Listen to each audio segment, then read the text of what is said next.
Hello, my name's Carl Durban. I'm studying fine art at Norwich University of the Arts, and I'm just going to my second year. I've also got about 25-30 years of experience in advertising and design, so some of my work can get quite organised and quite graphical, but then equally it can go completely the other way. So today's workshop I'm going to be delivering you is creating illustrations from everyday objects, and what I've done is I've just gathered a few items. Been around the garden, been in the office and looked in the kitchen. I've just rummaged through a few drawers, seen what I can find, see what's quite interesting, and then we'll have a play and see what we can do. But the first thing I'll do is I'll actually show you the items I've actually gathered, and we can then have a play with them from there. So here are the items that I've collated. I'm just out of the office, out of the kitchen, and some out of the garden. So you've got bottles there and also some paintbrushes, are quite nice. Cheese grater may enable use, it gives like some nice shadows when you put the light on it. Bark from a eucalyptus tree, but it just happens to be a eucalyptus tree, and some flowers and flower heads, and some eucalyptus leaves, which are quite nice shapes. There's a bottle opener and some oak leaves and everything, and then we've got I think it's an avocado slicer cutter thing, but probably never been used to take avocados out, but we're going to try and do something with that then in a little while.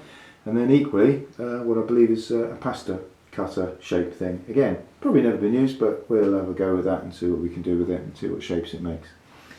So then what I've got over here is a pad of paper and just a couple of pencils and a pen. Just going to keep it all mono, not going to introduce colour at this stage, just keep it nice and simple. And then I've got a little light here so I can actually put in a bit more direction if I need to, but you can use a torch, you can use your phone, you can use whatever. So we'll have a play and see what we can do. Does it actually make any shapes? How does it actually work? The pasta. What can that do? That's quite interesting when you push that down like that. Sort of give the shape of a sort of bit of a face. You know, do very simply just leave the shadow, and the shadow becomes part of the illustration. Just don't know how to, you want to draw any eyes on it or something like that, and just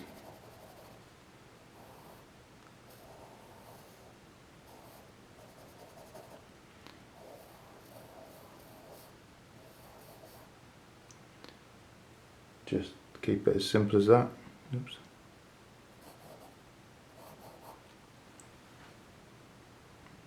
Yeah, just do something like that. And you can play around with, for instance, what was I wanted to play around with, see how this thing, it's quite interesting. Let's see what it actually does. It looks sort of quite bird-like anyway. And what I wanted to do was to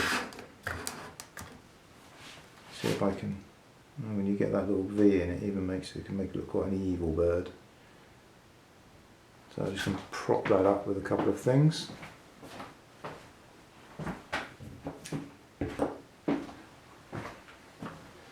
You can either sort of incorporate the actual item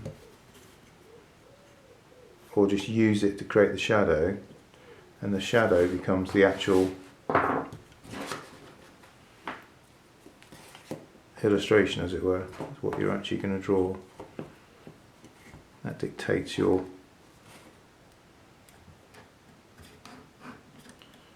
try and get that bit in his eye and create a beak shape. A bit in there. And it's quite nice with all these other bits in here if you get the shape of the eye. It's quite hooded. So in this one you're just using the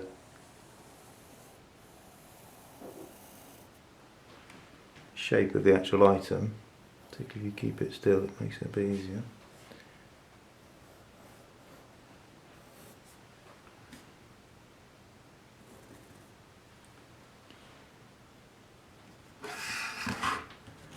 To create the shape.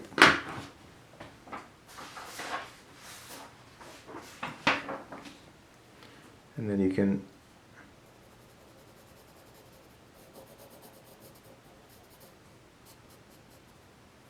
make it more bird-like. Obviously look at reference and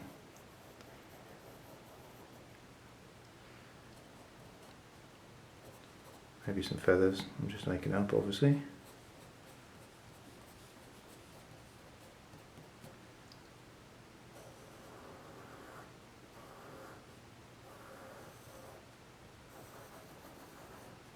There you go with that one. You can come around there, do some more. Or we could take some eucalyptus, is quite interesting. I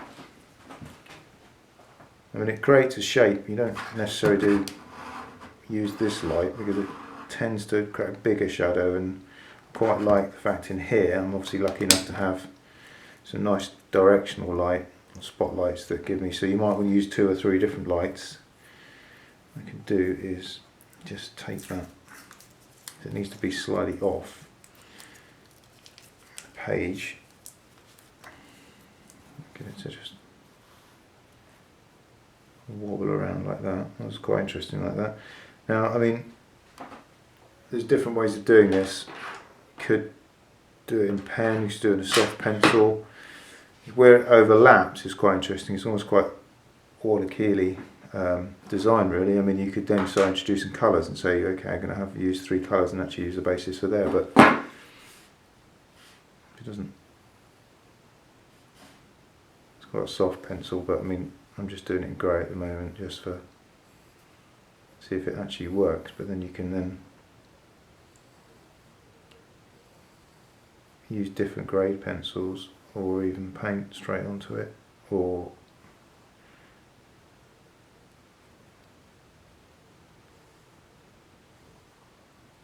get some marker pens on or something like that.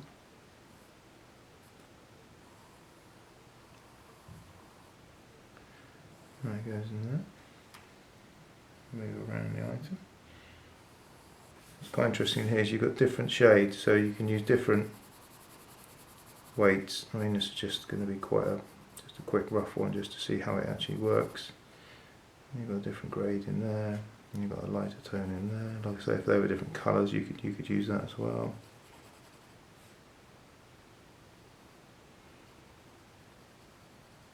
Bear in mind, you can crop this however you want afterwards, because you could just work on one particular area and not actually work on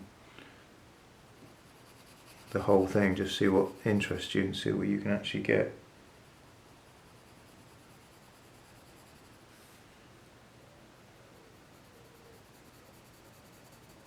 You could just do this whole thing in just in black line.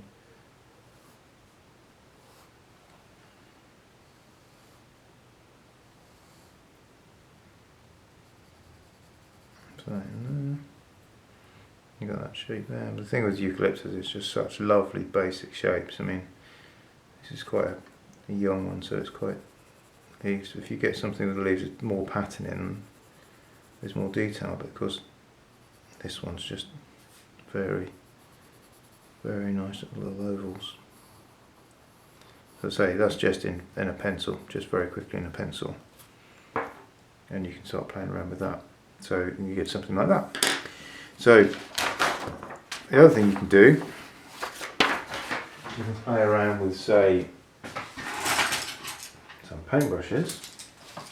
This is where the actual items become part of the actual drawing illustration, as it were. So it's a 3-dimensional thing. So you put them down, make it look like they're quite random, but clearly they're not, because you're trying to rearrange them. And they can come off there like that. And then if you combine that with some flowers that I've pinched out of the garden,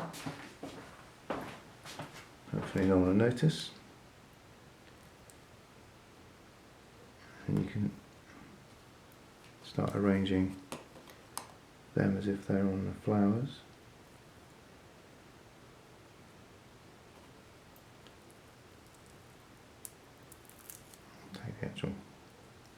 could just completely destroy that one. And there, that one in there, a couple of daisies, perhaps another one.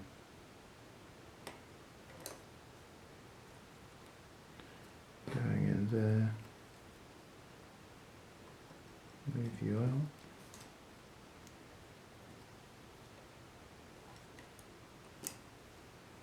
Daisy in there, haven't got anything on. And you can just keep playing. So the actual objects become the illustration. It doesn't have to be done in a pen, paint or pencil. It can be however you want it to be.